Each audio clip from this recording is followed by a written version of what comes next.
Hey, what's going on? I'm Keith here at Sports Vibes TV, and today I'm joined as always by my guy Stephen Fox, our NBA analyst. Foxy, how's everything with you? Everything's well. Hope all is well with you. Shout out to you, the chat, and the SV Nation. Big win today for our Knicks. I'm so happy for them. Facts. We had a big win. It wasn't the most encouraging win, but hey, you need these wins, especially against teams like the Clippers. You know, they're not with Paul George. Kawhi is out. So these are the type of games you want us to get the W. So we're going to talk about the game.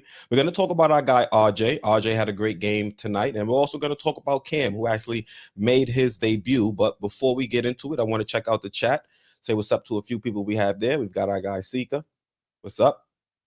We've got Shaf Diesel saying time to open shop. We do have to make a move, especially with Cam only getting 5 minutes and Obi getting right around 8. Obi, yeah, around 8, 7:55 exactly. Yep. I want to give a salute to Frank Matos. He said hit that thumbs up for SV. Thank you. Appreciate the support. D. Burr. This team will be the death of me. Yeah, they stress you out, but hey, you know, that's the life of being a Knicks fan. You've been a Knicks fan long enough, you expect it, and you just roll with the punches, you know, because it is what it is. Anybody you want to shout out, Foxy? Yeah, my boy D is ballin', otherwise D is poetic, or as I call him, Professor D in the think tank. As you said, my friend D Burr, hope all is well. You had a good week. Lex the Destroyer, one of the great mods in history. Our friend Geraldine MacGyver. Hi, Geraldine. Hope all is well with you and the family. Dean Bushel, J Money. I know G Money. I know Quiet Money, but now we have J Money. Hey, hope all is well. Ty Dawn, and we'll be hitting you guys up all through the show. We have a big announcement a little later in the 9 o'clock hour that we can't wait to share with you. Also, my favorite designer, Tom Ford's in the house, and Brandel Perez. That was my jam when Jay-Z dropped that. So salute to Tom Ford. He's a regular in the chat. Appreciate you tuning in. Like Foxy said, Lex the Destroyer, thank you. Holding it down for the Wrench Mob. D. Burr said he didn't get the alert. Looks like YouTube is hating on us, but thank you for showing up regardless. I appreciate the support. Foxy appreciates the support as well. Yeah. So Foxy, let's get real quick. David Parker didn't want to fit dank tanks. Okay, we're cool now. Sometimes the reason I do that is because the show gets crazy and they get so chaotic, and I don't want to think that that I don't see it and we don't appreciate you saying hi. So salute to you, man. Yeah. Also, you said salute to your man and salute to Stanley, man. He said Mitch is a beast, but he needs more on his free throw. Man, that air ball, woo. Kind of gives you an understanding as to why Mitch doesn't take the jump shots if you're airballing free throws. Yeah. But like Stanley said, I thought Bullock had a line drive. This is like, yeah. Stanley's right like usual.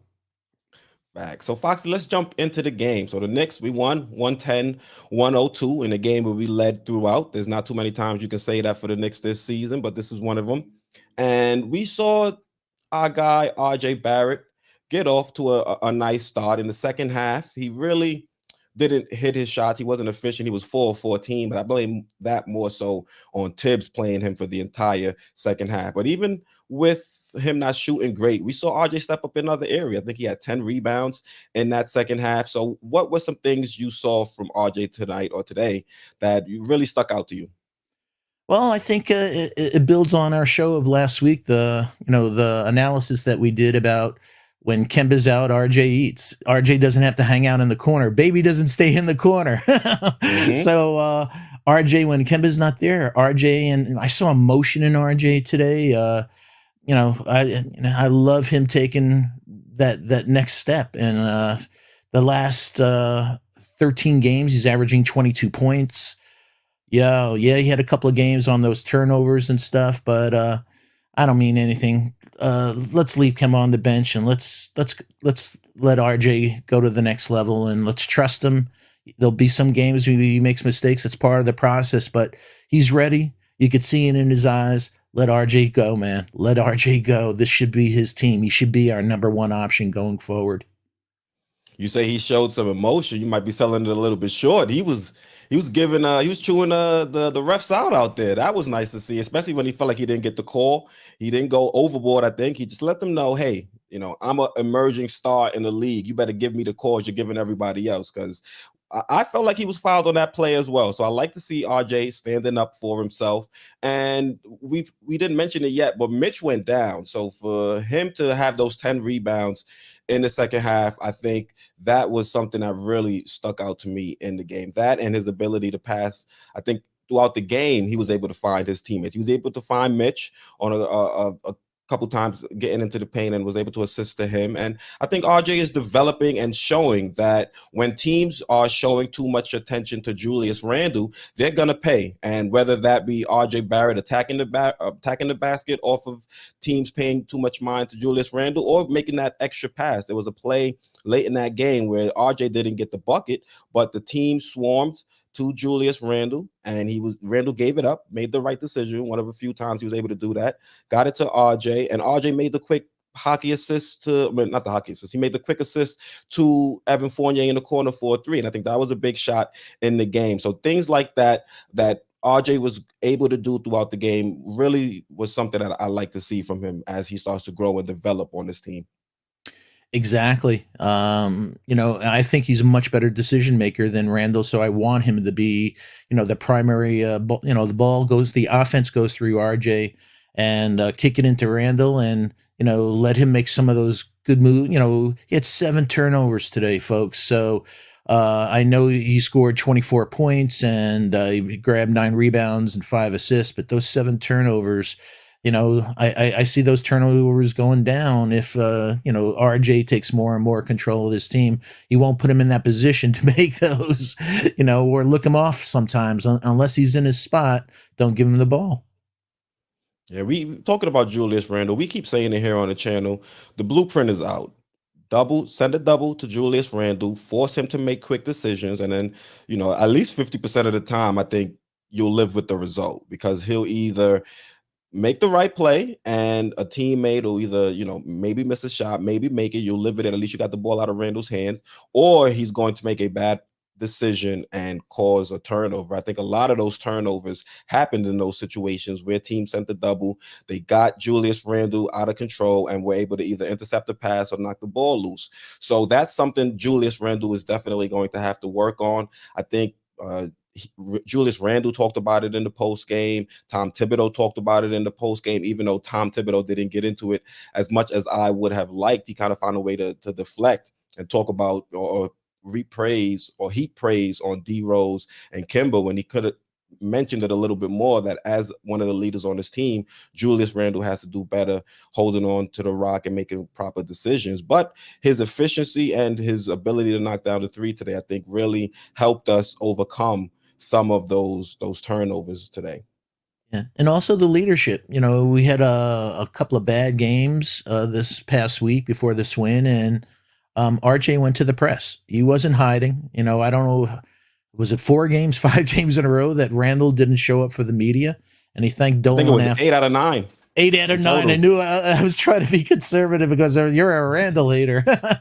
So, but RJ manned up. He gave him, whether calling out Berman and always asking, why you ask questions like that. But hey, he's showing that leadership. He's a young pup at 21, and he's growing into the player that we want. So, and what the Knicks fans want, and what this Knicks team needs, like you said, that emotion and, making those plays, I just love when he's aggressive, getting to the hole. Everything changes. And like you said, that relationship with Mitch, I just hope that sprain isn't a severe sprain.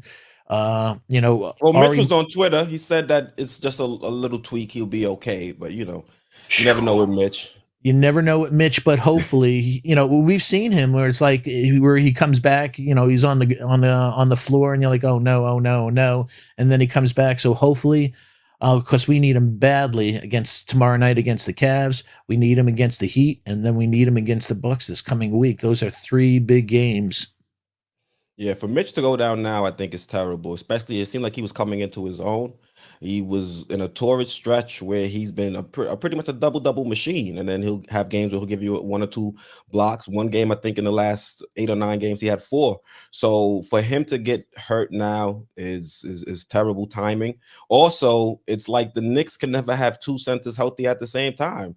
one returns, the other one goes down. So it puts the Knicks in a position where our rotation and our roster is in a constant state of flux. And Taj has been able to step up and play solid minutes. But if this team is serious about getting into the playoffs and making a playoff push, you don't want Taj out there playing, 15, 18 minutes a game. And that's what's happening when you have players like Mitch and Nerlens Noel going down. So it sucks. I thought Mitch was going to get a double-double. I got him in fantasy. That would have benefited me. But unfortunately, he went down. So hopefully he'll be able to come back. I don't know if he'll be able to come back tomorrow, seeing it'll be the second game of a back-to-back. But hopefully he'll be able to come back soon because we are entering a tough stretch of games. And we mentioned Nerlens Noel. I've been giving Nerlens Noel some flack here on the channel saying that we need to trade from him. I'm not going to need to trade him. I'm not going to move from that stance. But when he is playing out there, he is showing why he has value, whether that be blocks or poking the ball free, getting steals and things like that. So Foxy, Wait what a were some of minute. the things you saw Wait a from minute. Nerlens? Did you go like that with your eyes? Like, did he just hit a pick and pop? Yeah, right. I was like, what's going on? What's going on? And he hit a little short one, and I'm like, whoa. Yeah, little fadeaway. Yeah, so it was 7 feet away. So it's like we'd love, hey, he's an elite shot blocker. You just worry that he plays one and then he's out 5. And especially with Mitch. So I was real happy to see that progress. And like you said, he's disruptive. People don't realize statistically he's second on the team in steals behind Burks, Noel. So, and I brought this up before, that he's such a weird dude, that he has such good hands on defense and terrible hands on offense. But he, showing that part of it, we've needed a center that can at least, attempt a pick and pop. So it was really, really nice for him doing that. And just getting back to Mitch, you could just see, I respect that he, in theory, for him to put on the weight to hold a spot against the Drummonds or the big boys, the Jokic's, it was, but it wasn't Mitch. So obviously he's lost the weight. He's got his bounce back. But even more than that, people like RJ, including him in the offense, you could see his whole energy levels up, that he's a different player, that he feels part of this team, and it's an emotional element. So, so I hope that it's a nothing and we can have Mitch along for this ride. We need him. If we're going to do anything this second half of the season, folks, we need Mitch. He's critical. Yeah, especially with the fact, though, the news that Miles Turner is injured. So people that wanted us to move and bring in another center, I think that kind of, has tempered down, seeing that he won't be available for, it might be the remaining portion of the season. So Mitch is going to have to step up. And if he can come back healthy and continue being as dominant as he was, like in this game, I think I saw one of the most dominant versions of Mitch today in the paint. I think to start, he was getting cooked a little bit by Zubac. I won't front. I think it was about a play or two. He was getting beat up in the post by him. But then after that, he was grabbing up every rebound, offensive and defensively. So for Mitch to come back, we need him back as quickly as possible. And I think this team can build off of this win. We'll talk about the rotations, which I think don't put us in the best position to go up against the Cavs tomorrow. But this was definitely a win we needed if we are going to get on the right track and head on the road and try to continue this push moving up the conference standings. Yeah, I don't wish bad on anyone, but Marketing really sprained. I don't know if it's a sprain. God, it almost looked broken. Did you see that injury yesterday? Marketing, yeah. Yeah, so we won't be facing him. So that three-face 7-foot team, that 7-footer, 3 7-footers. So he shouldn't be there tomorrow night. But hopefully he'll get better. Like we said, we don't wish bad on any player, and anything. And also, we always want to beat the best. You don't want to beat a depleted team. So you'll take it if that's all they got. I'm not going to complain. At this point, I like to test my team, see how they are up against the best, because it's hard to really judge where you are as a team when you're playing. Like this season, we're playing against G League players, or we're playing against backups that don't really get as much minutes as they would if the team was healthy. So I like to see our team go up against healthy teams, so that way I can get a better understanding of where we are come playoff time, come trade time. Because you don't want to be under the impression that you have a competitive team because you're beating up teams that don't have their full array of players available. Yeah, and shout out to the Clippers. Not many teams could lose people of the, both offensively and defensively, of a Paul George and a Kawhi, and yet They lost. They beat the 76ers on Friday night, 102-101. They lost in overtime to the Nuggets on Wednesday, 130-128, and they beat the Pacers on Monday, 139-133. So when you're missing players, so I knew they were going to be, give us a test, even though they didn't have their stars. And again, shout out to them, being that, Jackson was coming on and stuff like that. He played a good game, but, I'm glad we beat them. We needed it because, like we said, the 3 games that are coming up are going to really be a good test for us. Yeah, I mean, let's jump into the rotations a little bit before we talk about any of the other players' individual performance. How did you feel about Cam not getting any minutes in the second half, and the fact that Obi only got what, about 2 or 3 minutes in the second half and then got pulled? Yeah, it's personification of Tibbs, and SV Nation, I'm sure, feels the same way that we do. It's just a head shaker, but we did see it coming, because in the interview, because you and I were saying, Cam, folks, he made a move today on his one basket that, have we seen anybody? He glided to that basket like effortlessly and put that in. It was like, whoa, never seen Kevin Knox do that in all the time he was here. So, but it's very difficult for the amount of time he missed with the ankle to get into a rhythm. And the poor guy playing 5 minutes and 23 seconds, but it's total Tibbs. And Tibbs is almost like, all right, he has his rotation, and that he's married to that rotation, and we'll try to get some minutes. So I'm like saying to myself, oh no, my gut's telling me that he's gonna give Cam the Obi treatment, that he's going to get minutes, but we're going to be saying, yo, you just played 42 and change for RJ, 40 minutes for Randall, and yet you're not going to give any more to other guys in there, and and also Burks. And so I wish I could say what the plan is for Cam. I know what we want. We're saying, hey, he just came from an ankle injury. We're not saying play him 20-something minutes, phase him in, but at least give him 10, 15 minutes. This Yeah, give 5 him an minutes. opportunity. Yeah, he couldn't get any, it's very difficult to get rhythm, learn, it's important also to learn the other guys. We have this 3-game stretch. So I was saying to myself, let him play him like 15, 20 minutes. And so he gets a better feel. And even if it's a bad game, it's positions where the guys are pointing, no, you got to go over here on this, the plays and everything, because over the next 3 games, I'm hoping that if it presents itself, that he calls Cam's number, because he's a talent, man. He's very talented, and even though it's one play, it's like, wow.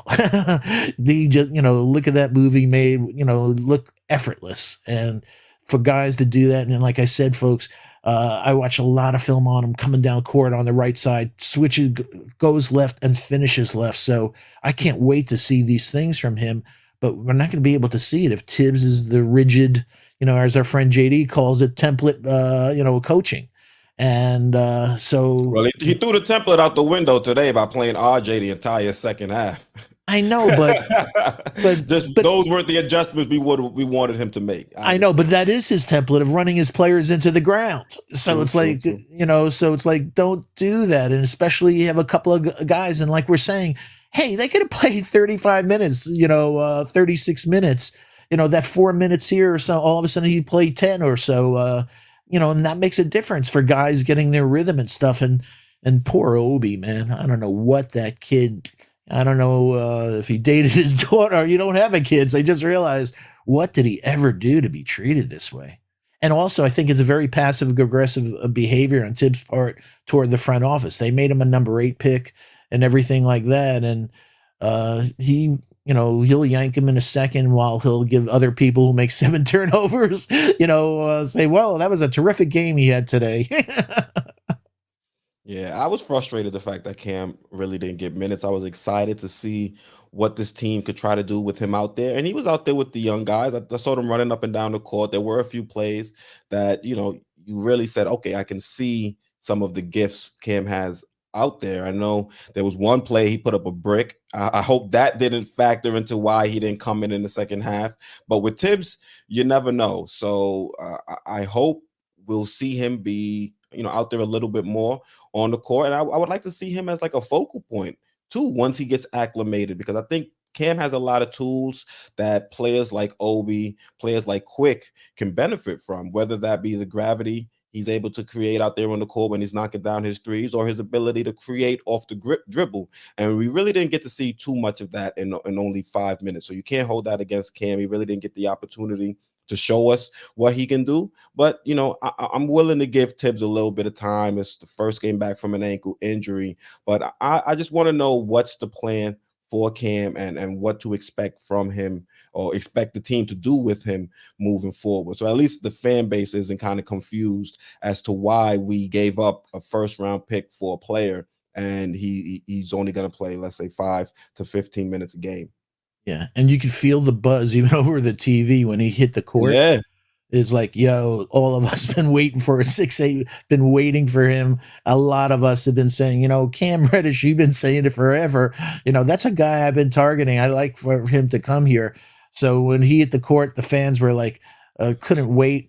And it was like, so it was just a little taste. It was like, come on, give us a little more, Cam. But hey, he's in, he played. So now hopefully the next is just him going full blast.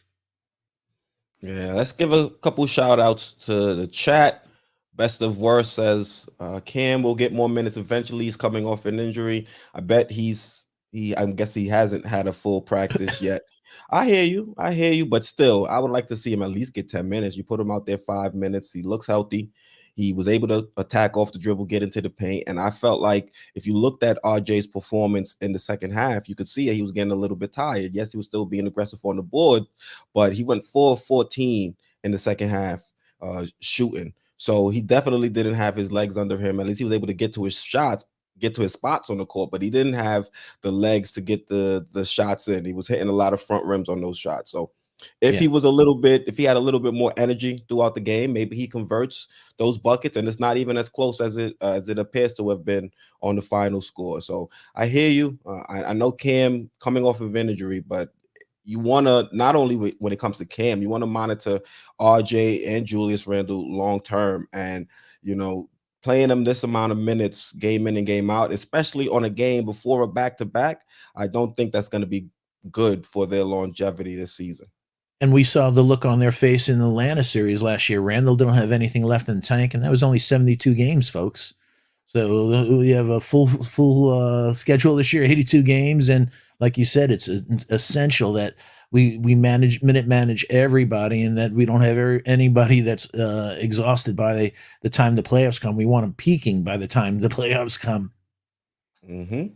KC Smooth says Cam reminds me of Michael Beasley, body type wise, 6'8", and quick. I mean, Michael Beasley is a pretty interesting comparison, because I think Michael Beasley, he had some issues when it comes to like motor questions and things like that. And I think to this day, most NBA players will tell you Michael Beasley will get you a bucket one-on-one. Yeah. But for some reason, it hasn't fit into a team concept. Why? I'm not in those locker rooms to really know, but hopefully we don't have those type of issues with Cam. It doesn't seem like it, because Cam has gone out and flourished with the Hawks. So that was always when we looked at Cam and his body size and the type of player he is, one comparison brought me to Michael Beasley. Yeah, it was impressive. I think Breen and Clyde were talking about it, was that meaning Cam went to the front office this past summer and said, hey, I look at the depth chart, I see Hunter and I see Herder and stuff like that. I'd really like for you to trade me, because I don't see anything. But after saying that, he was the consummate professional. He was just a young player saying, everything in this league, it's about timing. I don't want to waste a couple of years of my life when I could be playing maybe someplace else. But he didn't sulk. Every practice, during games, he gave all his effort. So he was professional. He went to him. I think the best thing from my career is you trading me, but while I'm here, I will give you 150%. And that you like to hear that. We've heard things on other players that we talked about. Christian Wood not refusing to go in and go back in the game. Yeah, going back in the game. And there's some crazy players out there that have talent, but this guy handled it well. So I just want him to click, and he has all the tools. So let's give him an opportunity. God knows we could use him on both sides of the floor. Yeah. And another player I want to talk about that I think should have got a little bit more minutes too is Quick. I got Quick. He was what 3 of 8 from the field, 2 or 3 from the 3-point line. He had 8 points and 6 assists. Now, Quick, he's not No the turnovers. prototypical. Yeah, no turnovers. Got to add that as well. So kudos to him. He's not the prototypical point guard, but he's getting a job done out there. He's being able to create and play make for himself and for others. He had a beautiful pass to Obi in transition. He had another dime that he dropped to Julius Randle, a nice bounce pass while Julius Randle was cutting. He was able to convert the dunk. So Quick has shown that he's grown running the show. So people might ask now, is he the typical floor general, typical point guard? Then I'm leaning more and more towards no. But in a team, but on a team like this, running the offense that we run, I think what Quick is able to provide is more than good enough for us if we're going to look to win games and move forward. I mean, we should still go out there and look to bring in a marquee point guard at some point, but allowing Quick to run the show out there is paying dividends. That and also the stats don't lie. I know it's crazy. We say he's a streaky shooter and everything, but the stats show that the Knicks are play their best this season when IQ's on the court, and that includes Randall and that includes RJ. So when he's in there, so so a lot of us see other things in this, but it's an outlier. What sometimes he's productive, and also if he plays with the same guys, one of the beauties of being a point guard and stuff is that you want to play with guys and get to know them. And there's been so many changes, with Obi. He knows Obi. He knows he's going to hang out on the baseline. And get him those passes and stuff like that. So yeah, IQ played a solid game. And like you said, I love anytime you have a 6-0 ratio from assist to turnover ratio. That's winning basketball, folks. I mean, as a team, the Knicks did solid in terms of their assists to turnovers. If you take away Julius Randle's 7 turnovers and his 5 assists, the Knicks, you're looking at what, 21 assists and only 5 turnovers if you don't include Julius Randle. So I think outside of him, the Knicks were moving the ball. They were finding their open teammates. They were trusting in one another, and we were knocking our shots for the most part. I think to start the game, everybody's cracking a joke saying it was the matinee defense to start, but we definitely picked things up in the second half. But the Clippers did as well. We were able to withstand any kind of comeback, and we ended up getting the victory. So, Foxy, let's talk about another one of your faves, our guy Quentin Grimes. How did you feel about his performance today? He's consistent. Quentin, he played approximately 20 minutes. He was 2 for 10, 2 for 6 from 3. So that's not the normal line that we usually see from him. Had a couple of rebounds, no assist. So it wasn't, he had 6 points in total, but I don't think they were really putting him in a position. I think he was like the third option, fourth option, and he got his shots off. So there really weren't plays. You'd love with his shot selection, calling a play for him, coming around a screen for a curl. He's made for that. And you don't really see them setting him up like that. So his shots are always second or third thought, like, all right, get out to him. So he didn't have a shot falling the way a lot of us do. But you know what? And shout out to CK. He sent out a tweet during the game. It's like, you know what? Even when he misses, when he shoots, it looks like it's always going in from the kid. Yeah. So and he's right. So hey, but the one thing that's consistent with him is on defense. I just love his game on defense. His squaring up, his lateral movement, his tenacity. I love that kid. Yeah, I like the confidence he has too. He gets the ball, and he doesn't look scared at the moment. That's one thing I like. He had a little, I think, ticky-tack foul here and there, and that happens as a rookie. But for the most part, his defense is solid. He's on point when it comes to stopping penetration. You don't really see him allowing too many guys get into the paint and starting the chain. So I like what I'm seeing from Quentin Grimes. Once his shot starts to fall a little bit more, it's here and there for the most part. But I'm confident in him when he's shooting. Now, he doesn't pull up, and I'm sitting there like, oh no, don't shoot that like Obi. I was about to say, oh, you must be talking about Obi. Yo, Obi threw one up today, and I was like, ooh, don't do that again, bro. Yeah, like I always say to you, the traffic controllers in Newark just saw that one on there, a bleep on their screen. What the hell was that? Yeah, It and he was was a like, few steps behind the arc too. I was like, you might want to get a little bit closer. Then he shot it long too, I think, right? He shot it to the other side of the rim. it was, but the crazy thing, his release and stuff from his shot mechanics, it doesn't look bad. It just looks bad when it gets close to the rim. It's like, yo, that was way off, man. Yeah, So, but like you said, the only other brick I saw like that today was from Cam. I was like, from Cam. yo, Yeah, that was yeah, I another thought that ugly was one. gonna break the backboard. Yeah, that was a weird one. Yeah, yeah, not the best. Maybe he had a little jitters. Maybe he's a little nervous. You never know. Absolutely, First time with a new absolutely. team, Yeah. so those things tend to happen. But hopefully he gets more minutes against the Cavs, because you look at the teams we're going up against, teams like the Cavs, teams like the Bucks. We could definitely use him out there as a wing defender. So Absolutely, but also what our guy JD said last week before he made his debut, but he was practicing his shooting. JD said to us, "He didn't miss a shot. I'm serious. This guy was effortless, putting up shots all over." So that muscle memory, him shooting, he didn't have the time today to show that. And I think you nailed it. That hey, he's making his debut in the Mecca and millions of people on the TV and stuff like that. So the nerves had to be there. But I'm sure in a few games when the he forgets about people watching and just gets into the game, that shooting that JD talked about, we're going to be seeing that smooth stroke, and also can't wait for him to slash into to the cup like we saw today, man.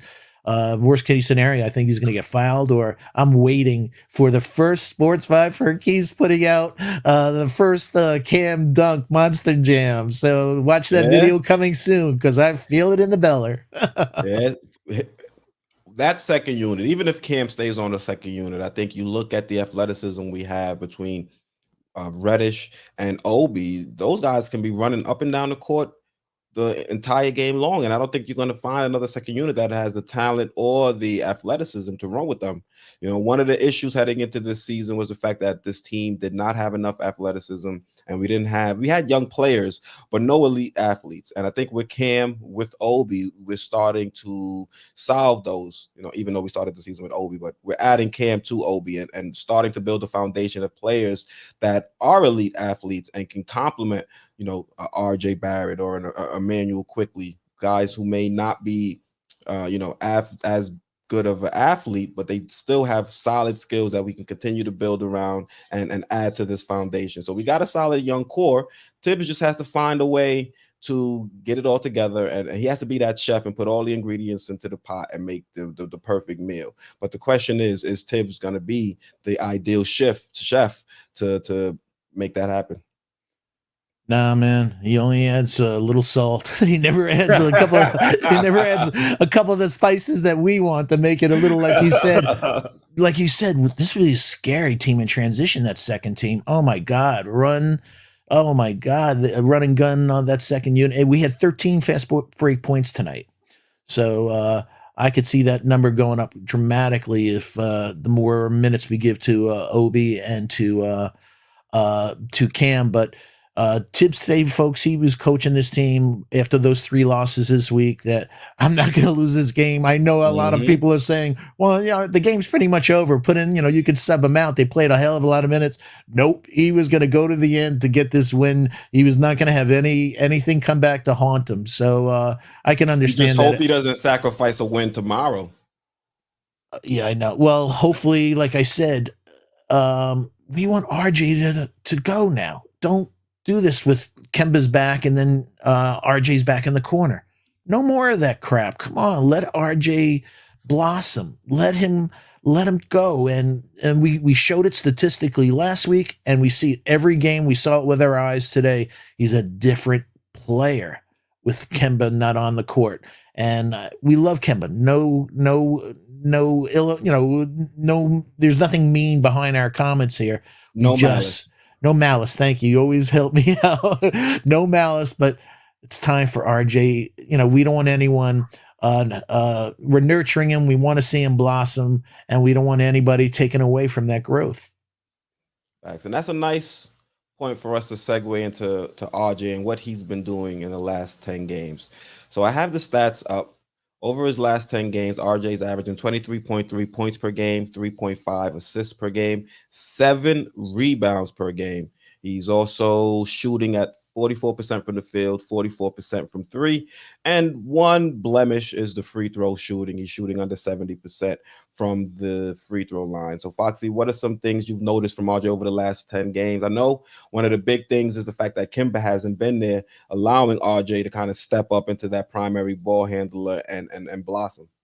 Yeah, and this is even more impressive if you take into account he had a couple of off games with the turnovers and shooting and Mm-hmm. stuff like that. He had 2 bad games, so these numbers are even more impressive. So that, what we talked about, when RJ is aggressive, I think everything comes together because that's going to allow him. You can't guard him like he's just hanging out at the 3-point line all night, or so whether taking his middies, getting to the hole, getting to the foul, like you said, we want him to shoot a little better, but when he's aggressive, that's when he's best, and especially if he's going against a mismatch, Reggie Jackson and stuff like that. He's way too big, man.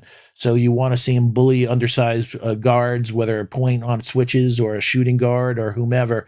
But he's meant to, I love when he plays bully ball, and the amount of drives statistically, when the more drives he makes, the better the Knicks play.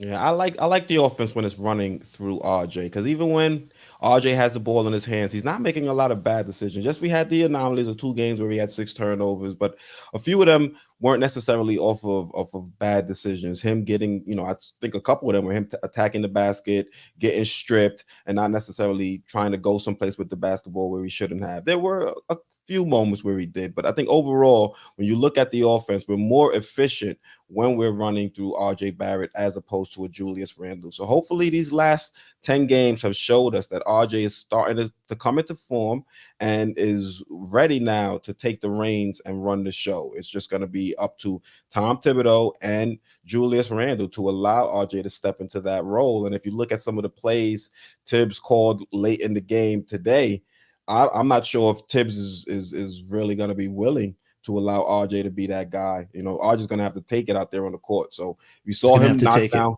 Yep, you saw him knock down clutch shots throughout this season, and hopefully he'll continue to build upon that and show everyone that this is his team, and he's going to be the one that's going to help guide us to where we need to go. Yep. And the thing that we've talked about all season, and we talked about last season that he still needs to work on, is finishing. And he was 6 from 20 overall today in the game. He was 9 for 24, but he was 3 for 4 from three, but 6 for 20 really in the paint. So we want him, finishing a little better than that. But I'm not going to take away from him. He's been playing special, and like we said, it's time. Whether it's Thibs or whomever, we have to. We want him to take it, but we also have to show that it is him. Don't do the Kemba thing like I've said 100 times already. Let him do it. And also with Randle, it's time for Randle to understand that this is the future. He's going to be the number one option. The ball's going to go through RJ, and then it's better for Randle. Randle, as we said last week, folks, is going to get his 20-10-5. It's just we don't want the ball in his hand. So he's still going to have the same stats. We just don't want him having a negative effect on the rest of the players. While when RJ plays, like you said, he's a much better distributor or decision maker. But look at the guys he gets involved. And Mitch is a totally different player when the ball goes through RJ's hands. Yeah, the team looks for Mitch more when RJ, or at least RJ looks for Mitch more when he has the rock. And I think when Julius Randle is trying to get into the paint, he doesn't attack the paint the same way RJ does. He likes to get into the little post game. And when you see that happen, Mitch, for some reason, tends to get in his way, as opposed to when RJ has the rock, or let's just say a guard has the rock, and then you can run pick and roll with Mitch, and Mitch finds his spots out there on the court where he can be effective.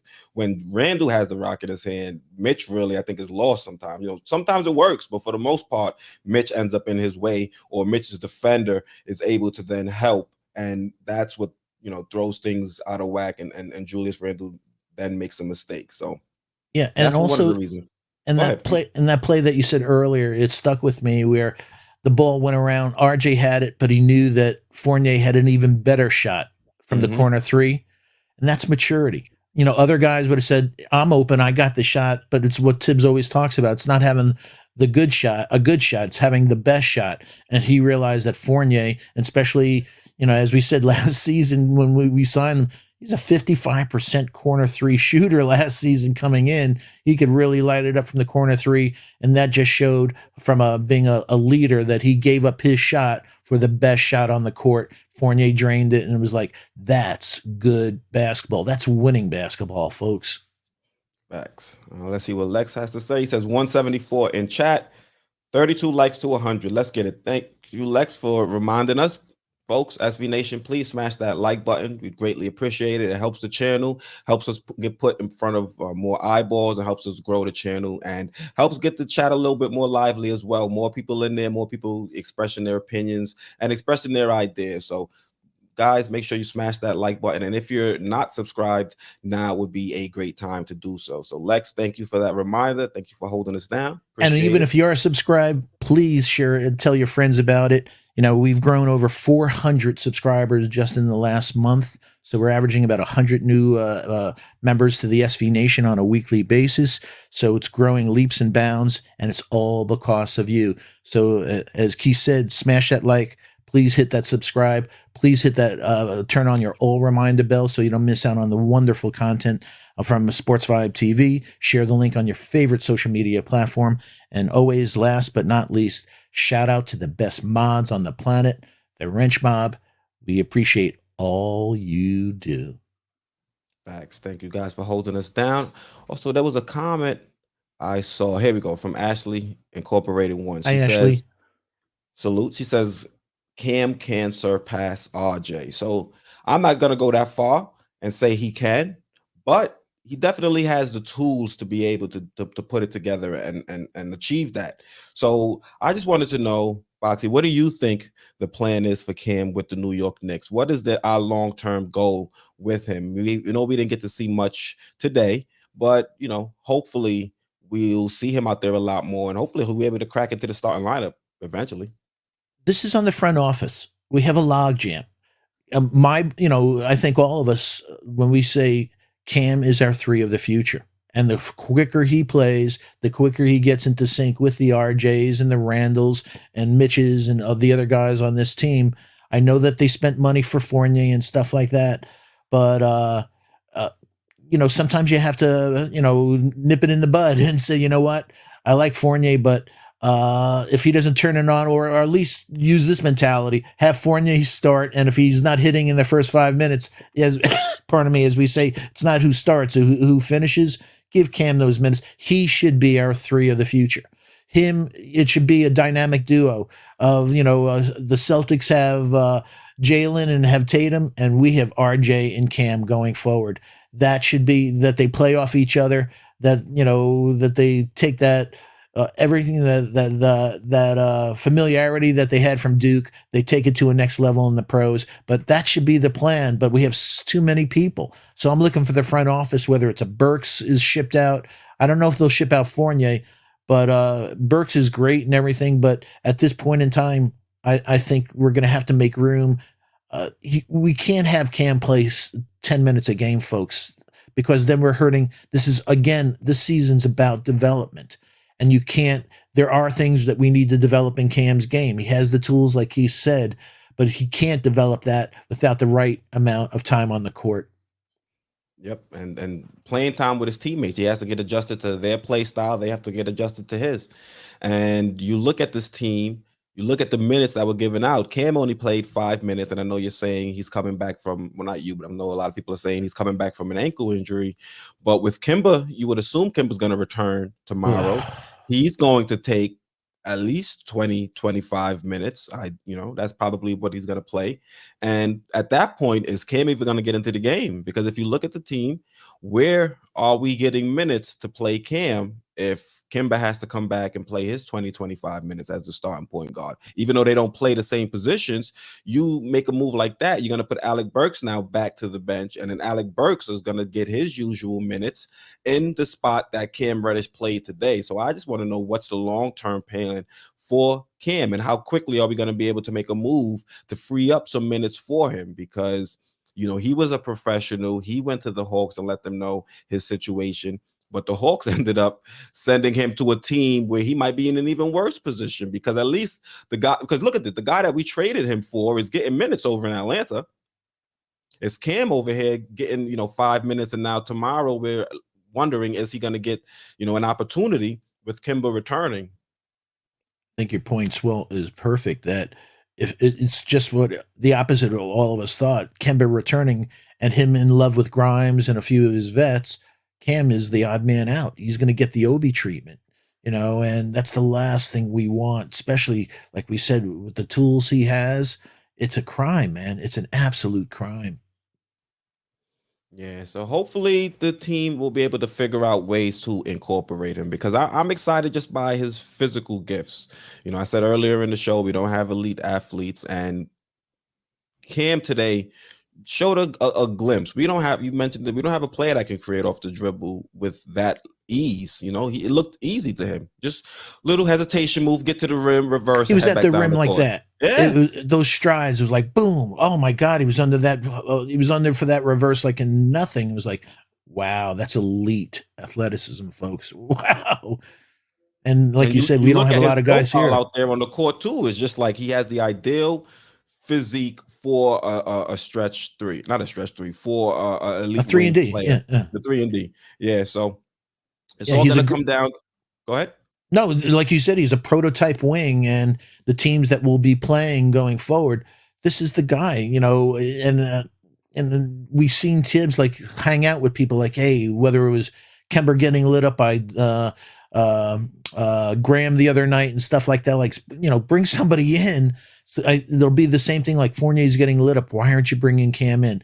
All right. Oh, so you brought in, you're bringing in Burks instead of bringing in Cam. So that's why I'm saying, come on, man, reduce that log jam. You got to make time for it for Cam. You made, like you said, you gave up a first round. You gave up basically you gave up a first round pick, and you gave up a first rounder. Meeting in Knox, and then former first rounder, yeah. a former first rounder. So come on, you made that investment, but it's crazy if you don't take advantage of that investment. Yeah. Bayside Junior says, you say it's about development, but pretty sure it's about making the playoffs to the front office and Thibs. They aren't handing anything to Cam. He will earn it. I mean, I'm not saying they should hand it to Cam, but you have to give him the opportunities out there on the court to earn it. And if he's only going to play 5 minutes, how much are you really going to be able to affect the game if you're not given the opportunities out there with your teammates? And especially now in a COVID year where I think they aren't even going that hard in practice. They're not running, full on 5-on-5s and things of that nature based on reports. So if he's not able to earn those minutes on the court in game, what is he going to do in practice? Is he going to light the court up in one-on-one drills or on 3-on-3 drills or something of that nature? I want to see what he can do out there under the whistle against, NBA comp and balling. Yeah. And like we said last week, if you take a step back, Cam, the way to Thibs' heart is through defense. So we saw that wonderful ability, or that graceful score today, and all of us. But if you want those minutes, it's going to have to come in practice. You're going to have to be a real dog. Use that prototype size that Keith was talking about. Those quick hands, those great lateral feet. He has much better lateral movement than Obi and stuff like that. So, and like we said, he can play several positions. So if you don't feel comfortable with Obi at 4. Throw Cam in there. They're literally they're about an inch both height and wingspan. Only an inch difference between Obi and Cam. So come on. So if you're not feeling Obi, then feel Cam. But you're gonna have to do something, man. Otherwise, there's gonna be mutiny. Like, why did you bring this guy in? You're teasing all the fans and stuff like that. We have a weapon that you're not using. Hopefully, a weapon of mass destruction. Yeah. Fingers crossed. And, yes, this season we want to get into the playoffs. I'm all for us getting into the playoffs. But when you get to the playoffs, if we're not going to get past the first or the second round, which I think most fans don't believe we would, then you're going to end up in that area in the draft where, like you say here on the chill time and time again, you're going to get solid role players. Well, we just made a move trading one of those picks where we probably just get a role player, and we brought in someone that has actual star potential. So yes, we want to continue and try to move towards the playoffs, but we want to develop the players that we think could blossom and become legitimate stars. It's not like we want him out there and develop him to become a role player.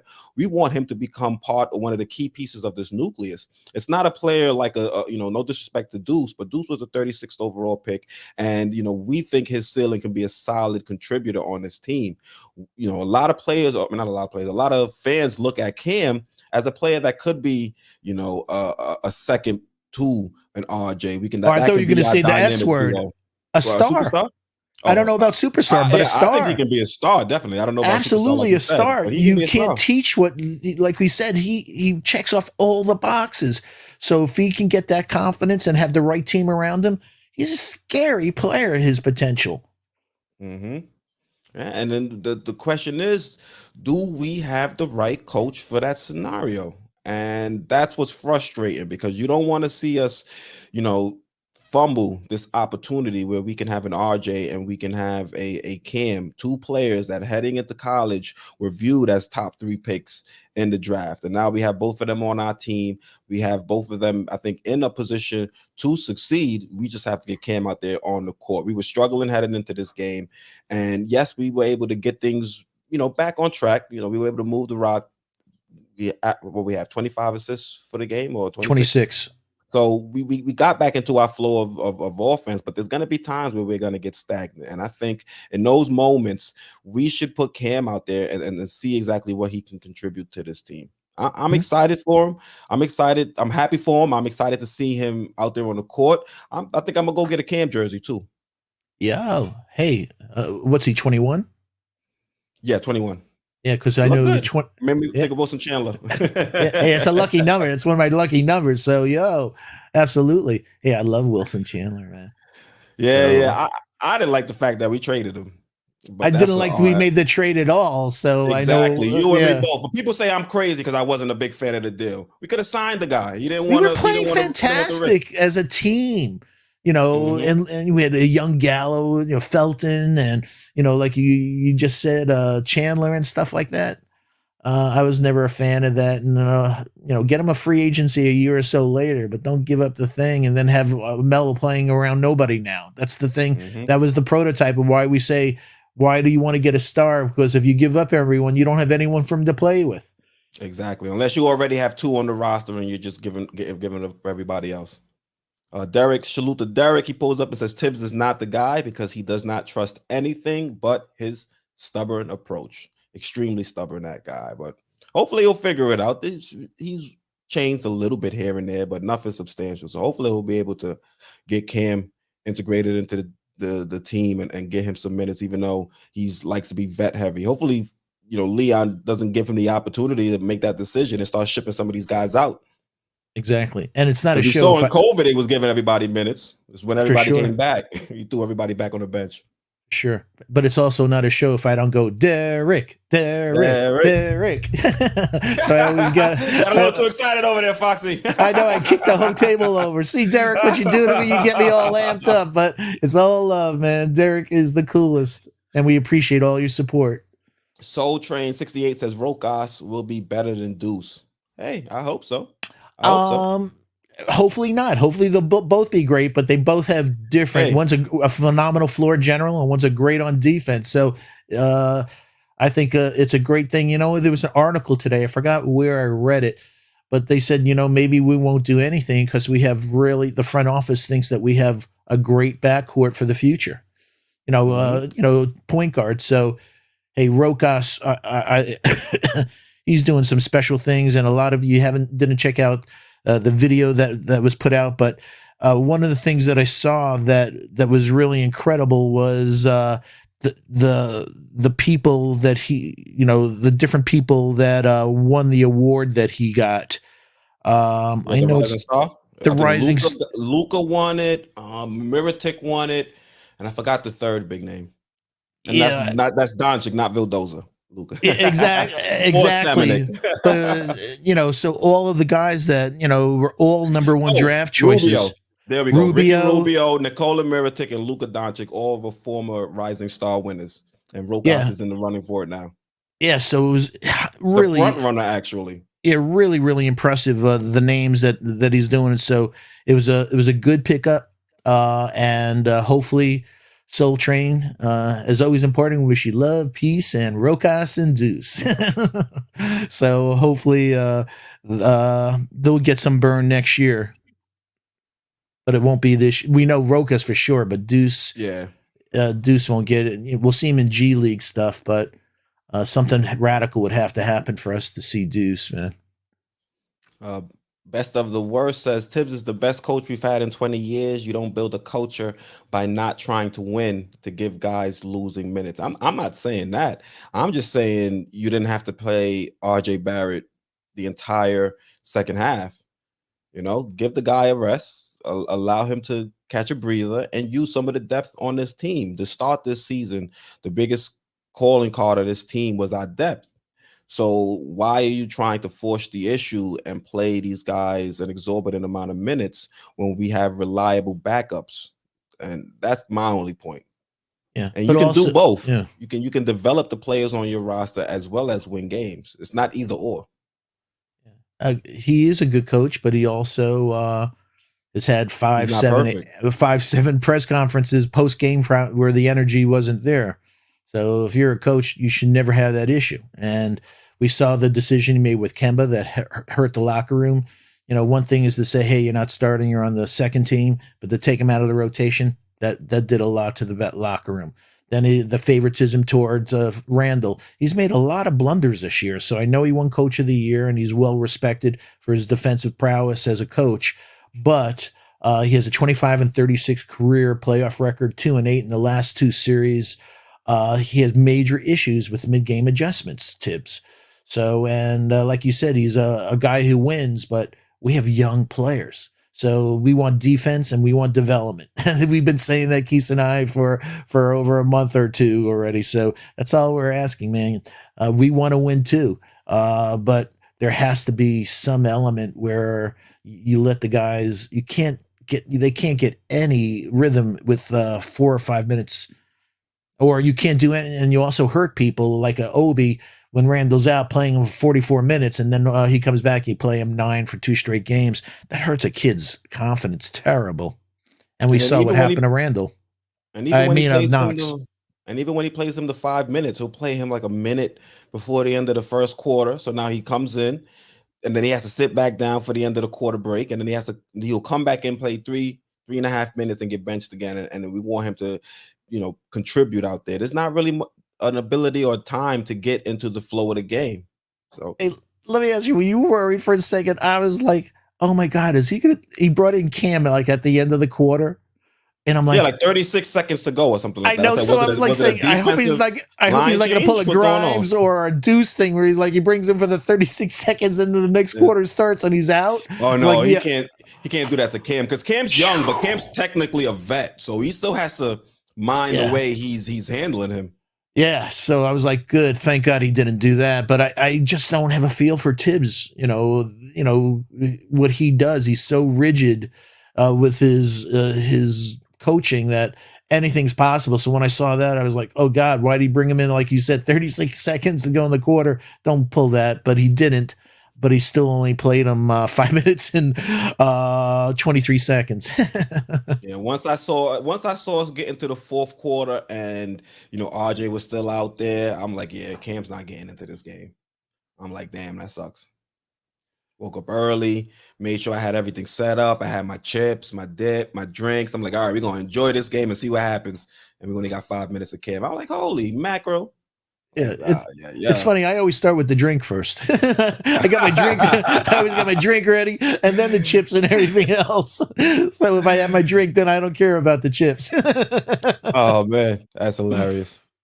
The Lex Destroyer says the kids need in-game experience. Facts. I think that's where they're gonna get a lot of their development. Being out there on the court, playing with their teammates, and getting into a groove with them. Yeah, Coach Kuliblocks is in the Knicks fandom. I have a great respect for him, and he said something a year or so ago to me talking about muscle memory, game muscle memory, and just what Lex said, that they could get all, go crazy in practice and everything, but the reps in a real game you can't simulate it anywhere. And that's the muscle memory that you have to have, that, you can't get the muscle memory in practice. You got to get the muscle memory in the game. So Lex, once again, you nailed it. Right. And Foxy, we're in the 9 o'clock hour, and I did make an announcement that there would be something to drop at 9 o'clock. And I don't know, should I play the video first or should I actually say it? I think you should play the video first, and then as a teaser, let them know why. Or right, so any way you want. I'm easy. All right, guys. So I'm going to play a quick 2 to 3 minute video. So don't leave. Just pay attention. And I got an important announcement to drop after it's done. So here we go. This is Sports Vibes TV. I'm your host, Keith. Hey, how's it going? I'm Keith here at Sports Vibes TV. Hey, what's going on? I'm Keith here at Sports Vibes TV. Hey, what's going on? This is Sports Vibes TV. I'm your host, Keith. Hey, what's going on? Keith here from Sports Vibes TV. Here to share with you some breaking news about our New York Knicks. You mentioned that he showed some clutch moments in college. Do you think he can be one of the players who we have in our fourth quarter as the Knicks? Absolutely. One of the closing out games for us? Yeah, absolutely. Just off the simple fact that he can shoot and he can make free throws at a high rate. So as the play continues to develop, as you can see, there's that wide open space on the court that even Austin Rivers himself is pointing to, and that's exactly where the Boston play is going to go. I'm gonna be honest with you. Don't say no. Don't say no, bro. Don't say no, bro. Don't say no, bro. Yo. I don't know, man, because now the thing is you can't really see it too well on this x-ray, and that's why we do multiple views. So the next view I'm going to show you is called the oblique. Base como Rose, por ejemplo, o como alguno de los como Intiriquina, por ejemplo, ahí también puede ser un buen 2 o una buena doble base, como le decimos aquí. Okay. Yeah, he can definitely play some off ball, especially as a spot up player. He has no problem, if he has to be stationary on a corner and await the pass. If he is playing with another guard that is creating for the team.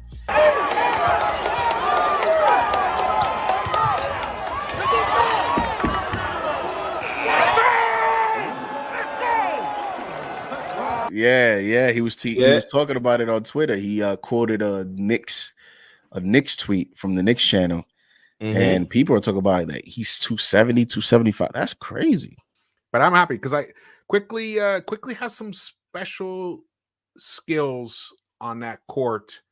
He has an interesting way. Also, what I like is that the other players play well off of him, and vice versa.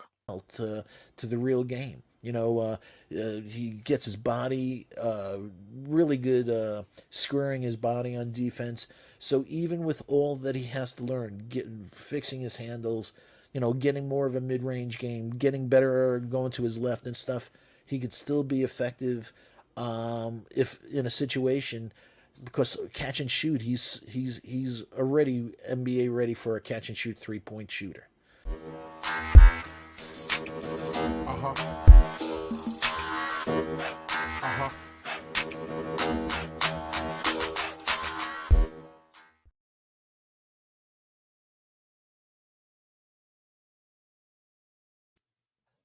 Yep, we hit the 1 million views threshold. So thank you guys, SB Nation. That does not happen without you. I wanted to put together that video just to give kudos to the people that have helped me on this journey. That's Foxy, JD, our guy Inf, George from Into the Knicks Verse. Everybody has helped contribute to this channel. So I wanted to put that video together just to give a salute to them and salute to SB Nation.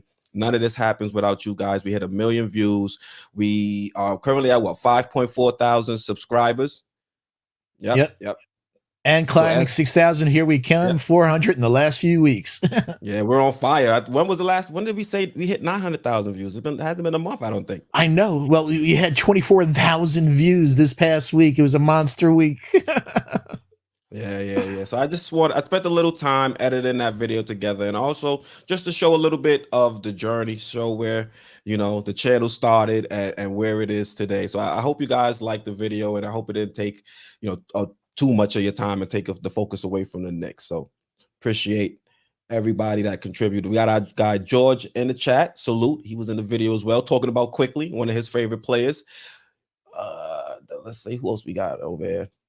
D Burr says, let's get to 10 million. Yeah, slow and steady, but we're gonna get there. We're gonna put the work in, and we're gonna get to 10 million. Nick Gay says, shout out to the channel. Hi, Nick. So Danny proud of you, Mine says, man. congrats. John Talento says, salute. Bayside Frequency, appreciate you guys. Thank you for holding us down. We got another million more we're gonna run through. Let's see if we can knock out that next million by the end of this year. That's the goal. Foxy, you're gonna help me get there. You, Inf, doing the live streams, and George with the Knicks Syndicate pregame. So once again, thank you guys for all your support and your honor. help with the channel. Yeah, it takes a team to run a channel. It's hard to do this by yourself. And the fact that I got people like Foxy, people like Inf, my sister behind the scenes, she helps with the visuals. I don't mention that often, which I should mention more. Shout out to my sister Mona. Appreciate all the help she does. So thank you guys. Talented. Facts. So let's get back into basketball. Go ahead. No, Fox, I just want to see how proud I am. But again, shout definitely. out. I'm sorry. I hogged the mic, Foxy. I apologize. No, not at all. I was just looking at, no, I was just, everyone, like you said, Knicks 100 a game. You said he was here from the first show and stuff like that. So we appreciate all that loyalty. But nah, man, I just, like you said, 1 million views. That's influencer level, man. That is incredibly impressive. Here comes the next million. Here comes, 6,000. Here we come on subscribers. And like I said, 24,000 views this past week alone. So, we're hitting on all cylinders, but we'll be adding new stuff in the near future. So stay tuned. You haven't seen nothing yet, folks. Yes, sir. Nick Gay says from the Caribbean people. Yes, sir. Parents from Guyana and Jamaica. Nick, I know you have a little bit of an accent too. It's not a Jamaican accent. I wonder where you're from, which island you're from. Let's see. Dripmore says, let's keep pushing Sports Vibes TV. Congrats, bro. Thank you guys. Appreciate all the support. And you guys know where we'll be every Sunday at 8 p.m. here on Sports Vibes TV. So if you want to continue to support the channel, make sure you're tuned in then. And, we'll talk Knicks, and we'll also get into some NBA topics like we are about to do right now. Even though this is an NBA topic, I think this should also be on Knicks fans' radar. So this is coming from Brian Windhurst. This was tweeted out by NBA Central. It says, there's been some chatter in the league about whether the Spurs would be willing to trade him. Maybe not during the season, but next season. And this is in reference to Dejounte Murray. Brian Windhurst said this on his podcast via the Hoop Collective podcast. So, Foxy, I know you love you some Dejounte Murray. So how would you feel if the Knicks went out there and tried to acquire him? And what would it cost, honestly? He's been killing the last few days. He's been killing this season, man. Elite on assists, elite in steals. His 3-point, he's shooting around league average, around 33%, a little less than, 34.8 is the league average. But I love Dejounte Murray. He's tall, long wingspan, disruptive. Thibs would fall in love with this guy. I think it'd probably take a couple ones to get a guy of, as we talked about and what we've experienced. Point guards, great point guards are hard to find. And when you get one, you got to pay a tax. So, wow. Murray on this team, if we have to wait till next summer and something happens, wow, he'd be something special on this team. He's special on any team, man. He's that type of player. And he's young. Yeah. So all those elements that we want to see him improve on his game, he has the youth to hit those 3-pointers and get that up to around 36, 37. But he's phenomenal, man. He's really, if you like a tall, defensive-minded point guard on your team versus 6'1" point guards, he's perfect. So this year, 45% field goal, 32.6, all around that 33, 73% foul total. Man, just 6'4". That's my prototype point guard. Yeah, I'd love it if the Knicks were able to get him. We haven't had a point guard in forever. Well, you want to count Jay Kidd. He was a competent point guard. But before that, a real star level player, I guess, who was it? Stephon Marbury? Yeah. Last point guard we had in. So, but Stefan was more offensively gifted, meaning he was more offensively focused. This guy is well, a different offense or defense, regardless of how they're focused. If they're a star point guard, we need him. we need him. We need him. And also, we can't turn people down. We can't turn Not at the people point guard down. position. But man, that would solve a lot of problems for us. Yeah, imagine a lineup where you had, Murray at the 1, RJ at the 2, and Cam at the 3. That's top 3, and also we retain Mitch. That's a top 3, top 4 NBA defensive team, folks. That's a dangerous team. And the thing is, I've mentioned him as a potential trade target. The question is, why would the Spurs want to move on from him? Because he's not an old player. He's still fairly young, and he's been killing for them this season. He had the ACL injury, but he's come back from that. And, I don't know what the strategy right now is for the San Antonio Spurs. Pop doesn't have too many more years here in the league. And maybe once Pop moves on, they want to hit the reset button, and that would factor into a trade for Dejounte Murray. But for them to move on from him, it'd be extremely questionable on their part. But hey, I'm willing to finesse. Yeah, I don't know if they have an image of Josh Primo. He's a real young, into that role, stepping up into that role and thinking that they can get more assets. So I don't know if they're thinking Josh Primo there and Keldon Johnson and a few of the other guys are long-term answers. If I would never give up this kid ever if he was in my franchise. That's how serious. That's how strongly I feel that he makes the players around him better. And when you start on defense and steals and everything that he does, literally 8 rebounds, 8 and change. You can round off 9 rebounds, 9 assists a game. Every game to have a player like that. Wow. So, yeah, so Hail Mary full of grace, bring Dejounte Murray to this place. Oh. I'd sign up for that as well. So let's get into the next topic. And this one's weird.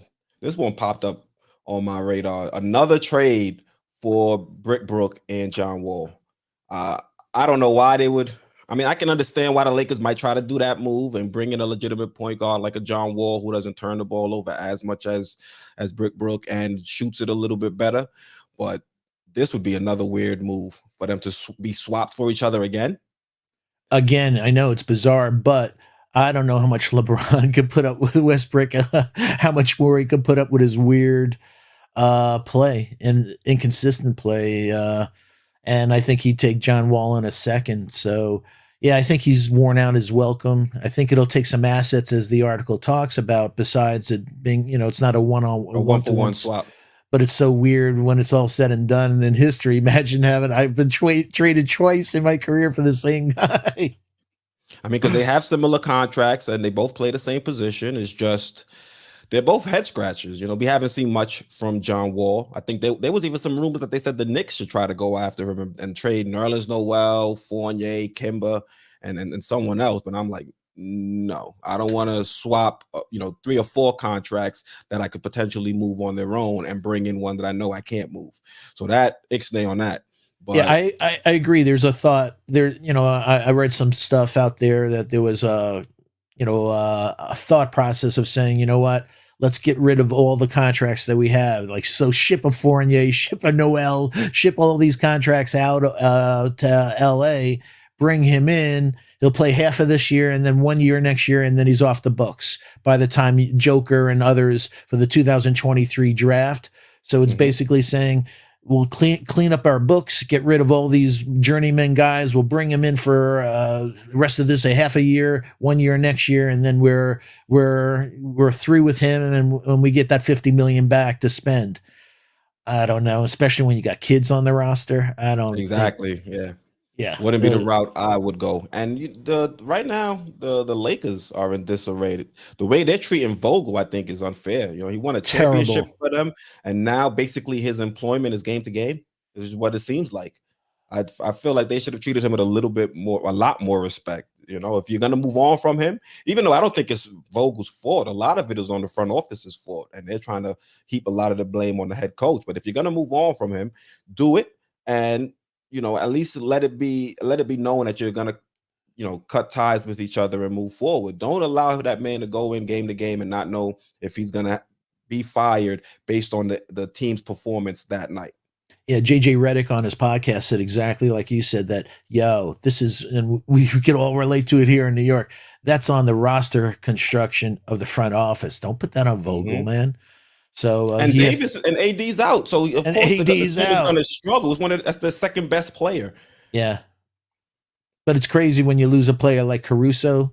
Hopefully he'll heal from everyone's favorite Grayson Allen, that flagrant foul. But that was dirty.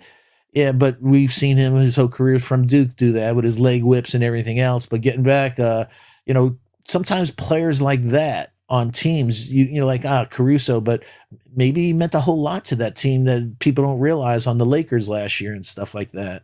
One of those glue guys. Well said. Yeah. But Foxy, guess what time it is? Yeah, what time is it?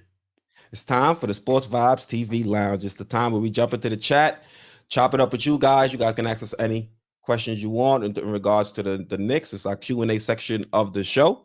So let's see if we have anything to discuss already. Lex said no Westbrook. Yo, we love this part. The third co-host takes over, the SV Nation.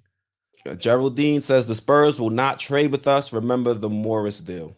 And they're probably salty we went and picked up Samanik too after they cut him. Yeah, Geraldine, as always, great point. That did rub them the wrong way. So that's a very good point. But hopefully you're wrong. We want Dejounte. Business is business. Yeah. If they can get the best deal from the Knicks, I think they'll live with it. Yep. Bricks Nation says, I just want Randall gone as soon as possible. I'm open to moving Randall as long as we get a solid deal. Yeah. I just don't know, but I would not, because you just know, and especially we have 3 tough games coming up. I didn't know we had 7 turnovers today, but that first possession today started the game off terribly. I'm like, how do you start the game like that? Yo, I was like saying, don't tell me we're gonna have this game like this and this guy. So it was like, because we dumbfounded. I'm like, come on, bro. We also don't want triggers for him. We don't want that bad behavior because it's bad for the team and stuff. And we do want Julius to be successful, but I would not mind on February 3rd if we heard that he's gone. Yeah, you and me both. But it got to be for the right deal. I don't think we should. Got to be right for the right deal. For chump change. And just hope.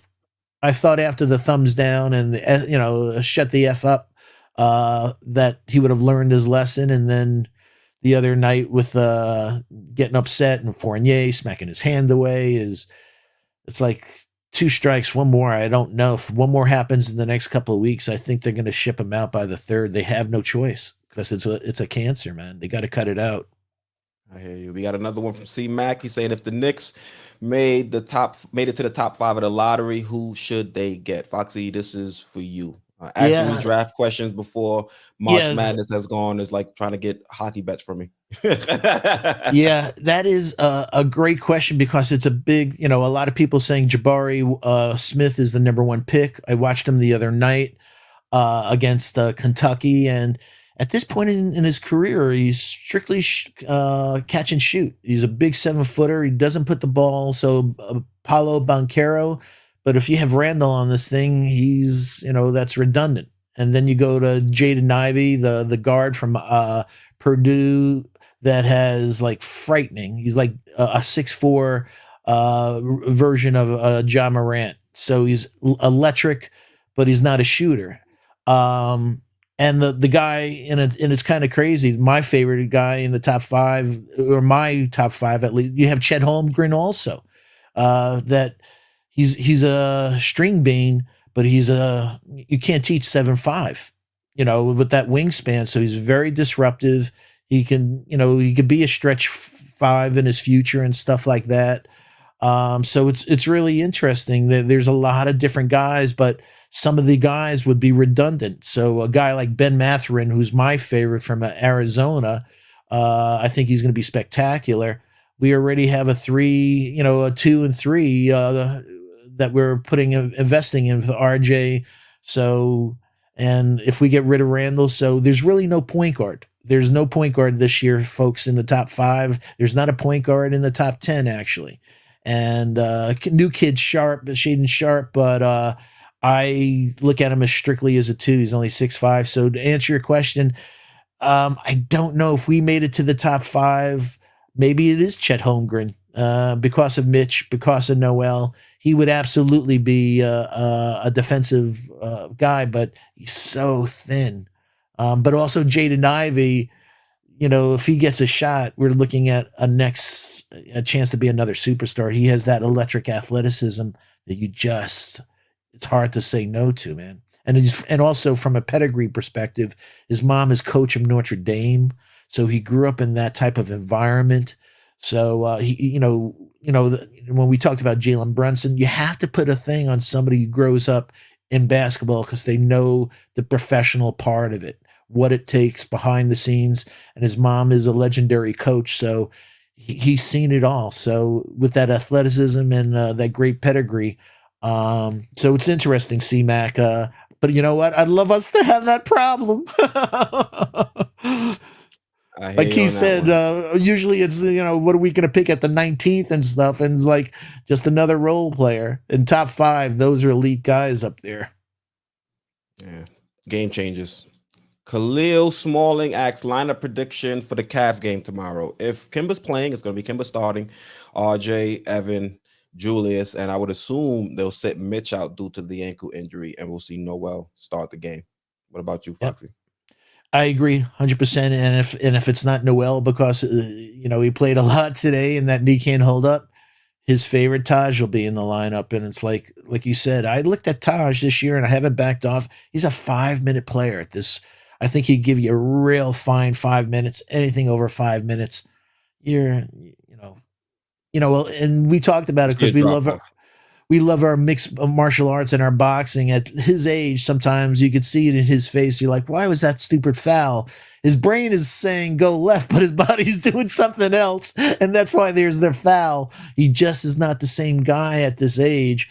But we're asking more than, we shouldn't ask more than 5 minutes of Taj, man. But I agree with Keith, Kemba, RJ, Fournier, Randall, and whoever's the healthy center of the day. Yeah, ideally, I would like it to be, let's say, not Kimba started, but RJ, Cam, Evan, Randall, and then Noel. I'm with you. If we could have Burks playing point, why can't we have RJ? He started last season as the point guard to start the season. So hell, if he's running the offense through him anyway, so let's go for it. I'm with you, man. I love that idea. But hello, Thibs. Can you hear us? Soul Train 68 says Reggie Jackson or Eric Bledsoe for a second rounder. You saw Bledsoe was nothing today, man. Yeah, Bledsoe looks like he's lost it. But Reggie, I'd consider Reggie, even though his contract isn't crazy. I think it's like a 2-year, $20 million contract. So if I were able to flip Kimba and get Kimba off our books and then bring Reggie, I'd do that in a microsecond. I'd do that, man. But I don't think they would. I don't think anyone in the league. Oh, this is a good one from Khalil. He said no one thought that the Hawks would trade with us. That's true. But then again, we don't really have legitimate bad vibes. I mean, Cam came here and said he didn't really know how we played. I guess the beef was just between the fan bases and not necessarily the teams. Exactly. Shoquan, this is for me, is Keith, is Quis, not Keith, Keith. And me, I'm from the States, but parents from Jamaica and Guyana, if that's the question. Kaiser Soze 718 says taking Westbrook for one season to offload Noel, Fournier, Burks, and play the kids. I don't want Brook anywhere near the kids. I don't think he's going to be good for their development. He's super high usage, so the ball's going to be in his hands a lot of the times, and his domineering, I guess, personality taking Alpha over the dog. locker room. Yeah, exactly. We let RJ step up into that place and fill that vacuum or that void if there is one. But Brook, nah. Yeah, if Westbrook won't allow LeBron to be the alpha dog, do you think he's going to let RJ? Mm-hmm. Yep. Eric Gordon for a second. I don't know. I think I that don't ship think. is sailed. We've got enough players out there that we can't get minutes for. So to bring in Eric Gordon, Yeah, and we have a 6'4" guy. His name is Quentin Grimes. We don't want to take away a minute from Quentin Grimes. There's nothing at this point that Eric Gordon is going to give us that we don't want. That Grimes can't do. I mean, he's an elite 3-point shooter, and yeah, maybe some other things, but not on defense. I'll take it Quentin over Eric Gordon. yeah, Ashley Incorporated 1 says, would you trade Randall, Fournier, Kemba, Burks, and picks for Simmons? Of course, we may need to include a third team. I'm not big on Simmons. I don't think he's built for this market, New York City. And we've already seen Julius Randle skip out on media 8 out of 9 after 8 out of 9 last games.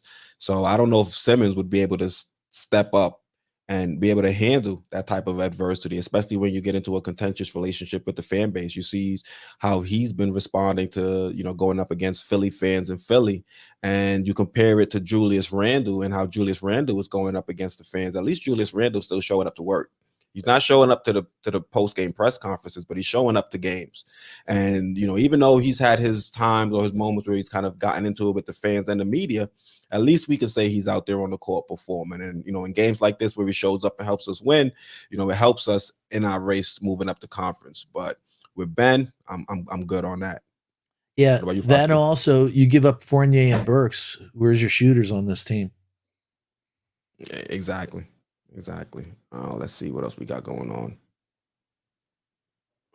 Any more questions? You see, Foxy? No, but I was going to just say we have 169 people in the chat, 134 likes. So do me a favor, smash that like button again. If you haven't hit that subscribe button, please hit that subscribe button. Even more importantly, if you're new in the chat, please do #new so we can see you and the mods could call you out so we can welcome you properly to the SV Nation. Also, please hit that all reminder bell so you don't miss out on any of the wonderful content from Sports Vibe TV. Please share the link on your favorite social media platforms. And as always, shout out to the best mods on the planet. We appreciate all you do. Hey, John Talento. Yo, hope all is well. Here's an interesting question, Foxy. Big Task is asking, or should the Knicks relieve Thibs of his coaching duties for better development of the younger players? I think the only reason you should fire Thibs is if we don't win. Like, let's say we fall out of playoff contention and things like that, because all the moves Thibs has made this season are to win as many games as possible. So if he's making those type of moves and we're not winning games and we're also not putting our players in the best position to develop, at that point you have to move on from the coach. So that's the only way I would move on from Thibs. If we continue to win and we're a middling team, we get bounced in the first round and we end up with a draft pick that's not really anything to celebrate about, I'm cool with that because we made a move and we brought in Cam. So that kind of alleviates us having to go out there and fish for star potential in the draft. I'm using the Cam trade to compensate for that. What about you, Foxy? Yeah, but the next couple of weeks are scary, folks. We could lose a lot of games very quickly. Today's game, we had a scrappy team, but they didn't have their stars. We're going against really good teams. And shout out to Janine in the chat. Last Sunday, she said to everybody, hold your horses, man. We just beat a couple of weak teams. At the end of this week, let me know. And we lost 3 games. So Janine, if you're listening, shout out to you for your great call. Yeah, now we're going to be playing really good teams. So forget about today's game. Cleveland tomorrow, the Heat, who I always think outcoached Thibs personally, and the Bucks, who are defending champions. We'll know in the next couple of weeks. Big Task, whether there's any reality to Thibs not lasting this whole season. I doubt it. I wouldn't be surprised in the offseason maybe, but I doubt it if they didn't allow him to finish. We'd have to go in the hell of a losing streak, and you know what? It could happen. It could happen.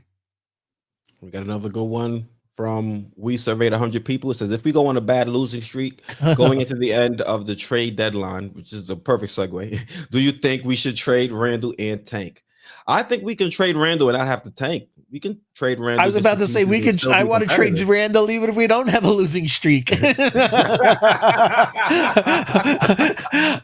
I just want to say move on and let's give it. As our friend George into the Knicks verse. So subscribe if you haven't.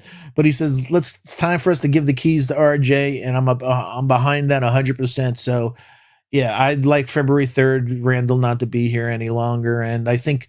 As we just said about Ben Simmons, if you can't handle Philly, you're not going to handle New York. I think a smaller market, possibly Sacramento, because Begley this past week said there's some people in the Sacramento front office who like Julius.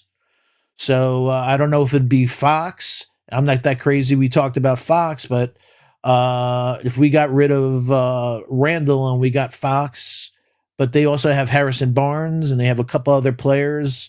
Depending on the contracts, he's a big Yep, if we can get a salary match, but I don't think Randall's good for the kids. I don't think it's good for he's good for we won today and he had 7 turnovers against, a scrappy team, but no stars.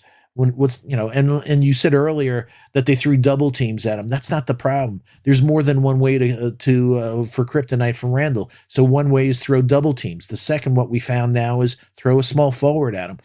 He ate last year because they were putting power forwards on him. He has issues when going against threes because they disrupt his dribble and all these other things. So but they disrupt his dribble, force him to start to back down, and that's when they send the double. So they're all connected.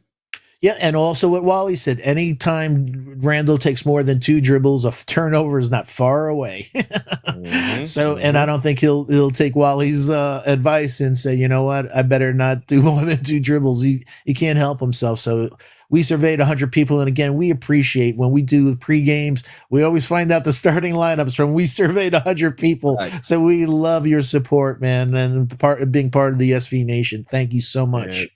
They surveyed the press conference and got us the starting lineups.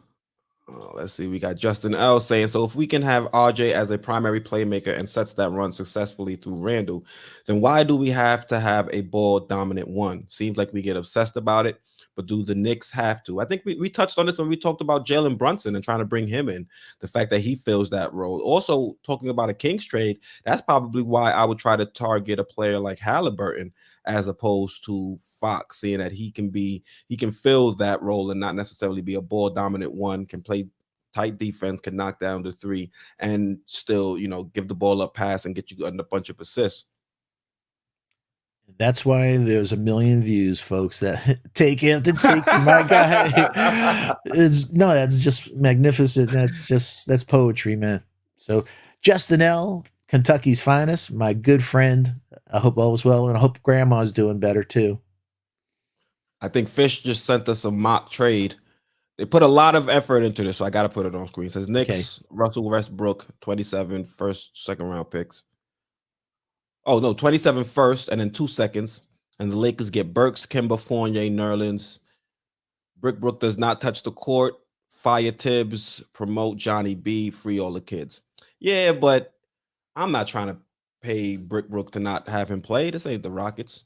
I'm not trying to emulate the Rockets too, because that's not a successful franchise. If I'm gonna emulate this franchise, it's gonna be someone that's won something. Rockets haven't won nothing. Yeah, and that's almost 6 times what we went through in Noah's contracts. So one thing is 8 million, for literally almost 50 million. Yeah. Any other you want me to shout out before we wrap up, Foxy?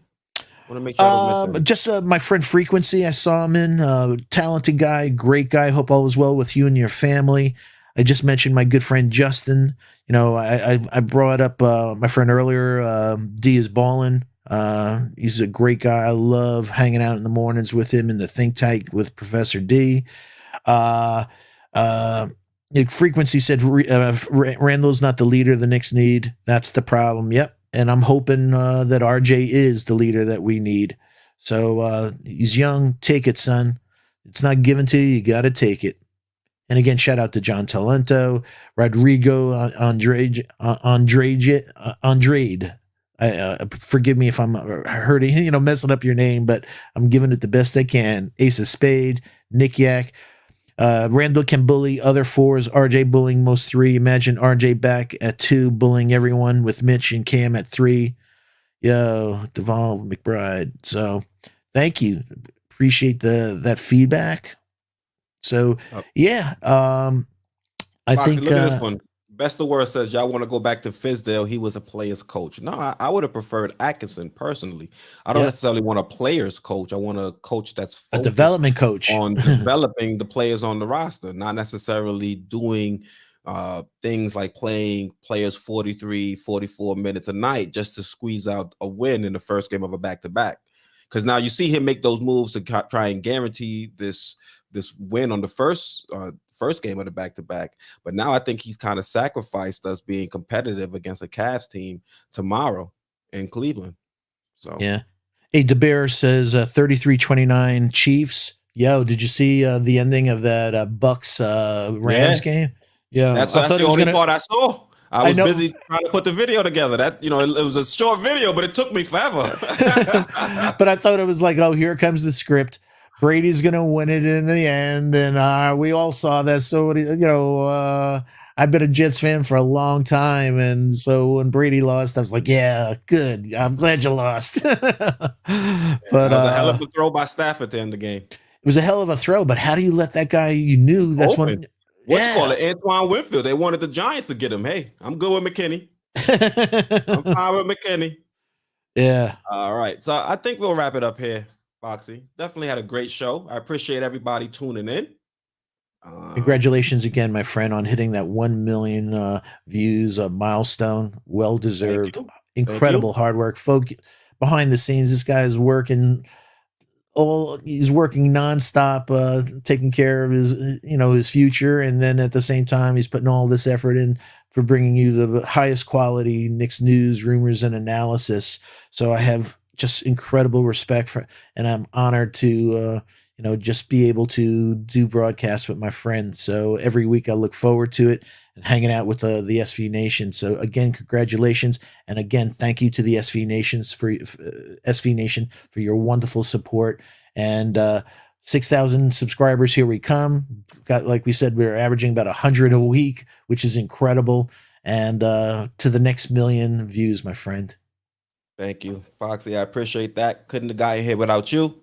Appreciate all the help with the co-hosting on the Knicks Sunday night stream. Appreciate you just helping me behind the scenes and motivating me and pushing me to make sure I'm here every Sunday to do the streams. I tried to do weekends regularly, but work, things got kind of crazy. But behind the scenes, you were able to hold me down and help me pick a nice day where we can both be here, talk about the Knicks, and chop it up with the chat. So thank you for that, Foxy. I definitely appreciate That's what consigliaries do. Facts. Also, if you want to support the channel, you can head over to SportsVibesTV.com and you can purchase some channel merch. Also, we have a sale or coupon running. If you type in the letter M, and type out views, you'll be able to get $5 off on your purchase of any purchase over $80. So I think we got some sweats on there. You can get the top and the bottom for $80. So if you use the coupon, you can get both for $75, free shipping. So if that's another way you want to support the channel, make sure to check out the website, SportsVibesTV.com, and make a purchase. So thank you guys for tuning in with us. The Knicks won. It's always a great stream when the Knicks win. And we get to be positive and talk about the great performance of our guys. So SV Nation, thank you for tuning in. This is Sports Vibes TV, your destination for Knicks news, rumors, and analysis. I'm Keith. That's our guy, Stephen Fox, our NBA